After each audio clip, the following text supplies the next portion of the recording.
particular environments.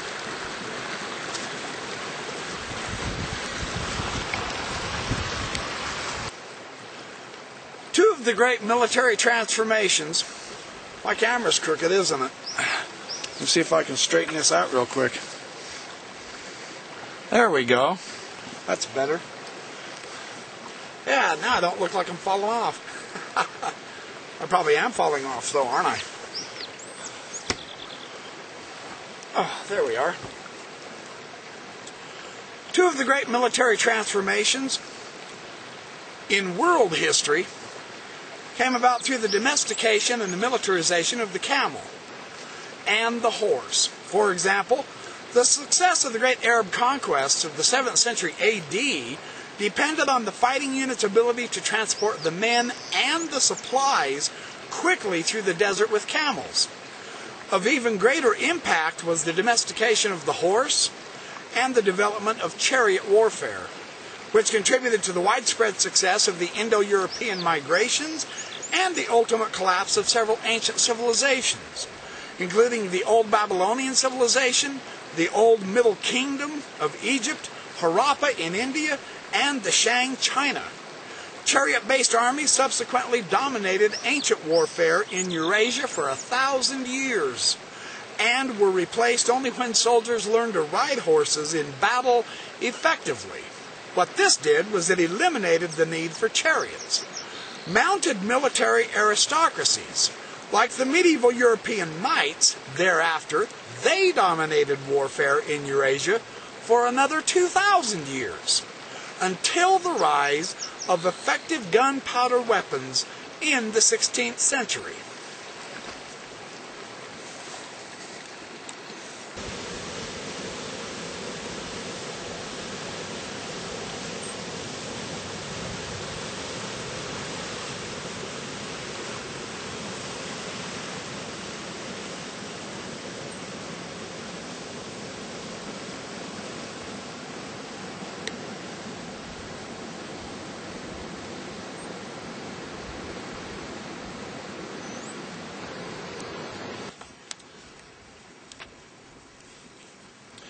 The success of Central Asian nomad armies like the Mongols, this stemmed directly from their unique combination of horse and sheep nomadism. The ultimate limitation on the size of the Mongol Empire,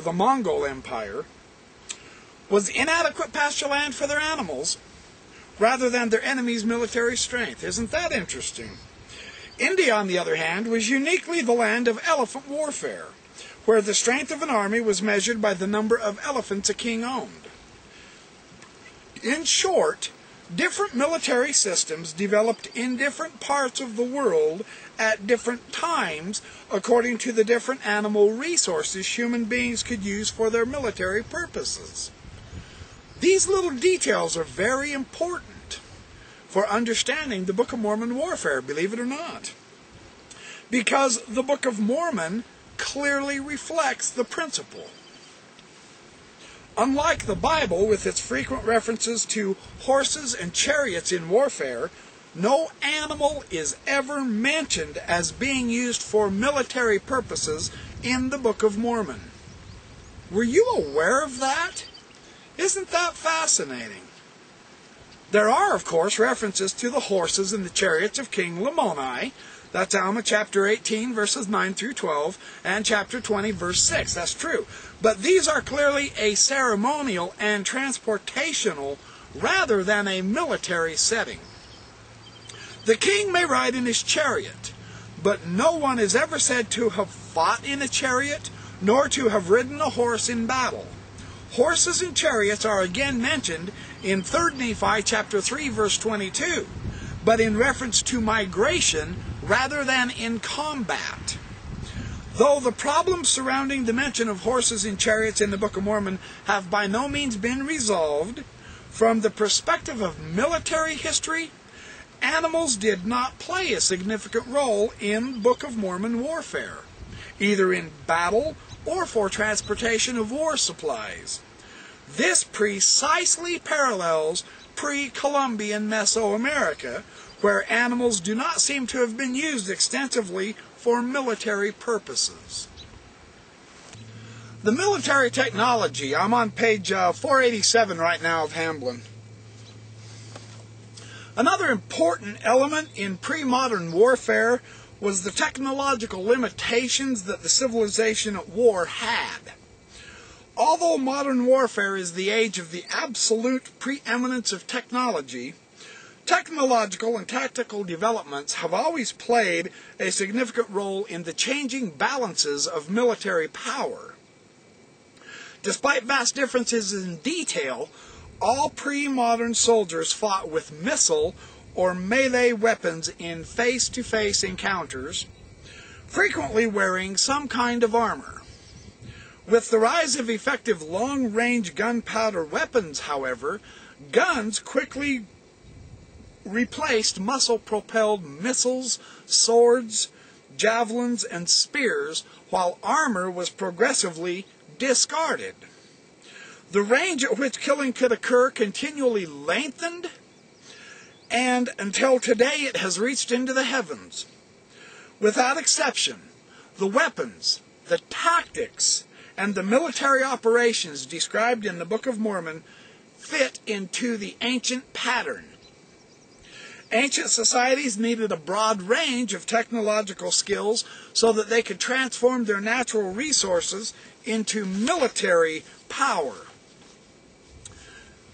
These skills included animal husbandry for the care of mounts and pack animals, metallurgical and lithic skills for weapon and armor making, engineering skills for building fortifications and siege craft, and nautical skills for sea and river transportation and naval warfare.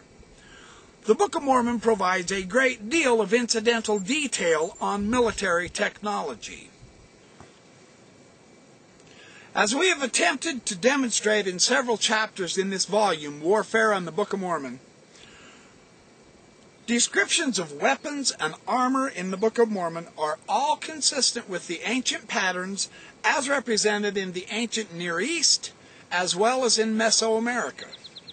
Indeed, the Book of Mormon consistently parallels Mesoamerica and differs from the ancient Near East in